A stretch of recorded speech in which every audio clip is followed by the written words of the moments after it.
Food SI 2024 session 2 এর question number 1 কি বলেছে দেখো। বলেছে the selling price of an article is ₹920 and the discount given is 4%। The mark price of the article is. কোনো একটি বস্তুর বিক্রয় মূল্য যদি 1920 টাকা হয় এবং 4% যদি ডিসকাউন্ট বা ছাড় দেওয়া হয়, তাহলে বস্তুটির ধার্য মূল্য বা প্রথমে যে মার্ক প্রাইস ছিল সেটা কত ছিল সেটা আমাদেরকে বার করতে বলেছে। তো এখানে আমাদের যদি ধরি যে বস্তুটির আসল মূল্য যদি সেটা 100% ধরি, তাহলে তার সেখান থেকে 4% ছাড় দেওয়া হচ্ছে, তাহলে 4% যদি আমরা বাদ দিই তাহলে আমাদের কত থাকে, এটা থাকে 96%।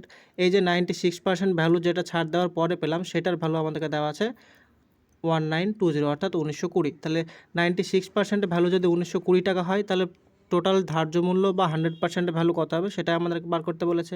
তাহলে এখানে 100% মানে আমরা লিখতে পারি,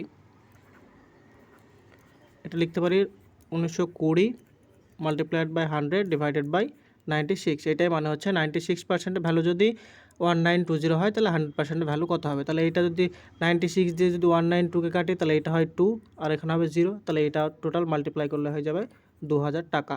অর্থাৎ বস্তুটার ধার্য মূল্য ছিল 2000 টাকা, যেটা অপশন নাম্বার বি হয়ে যাবে সঠিক উত্তর।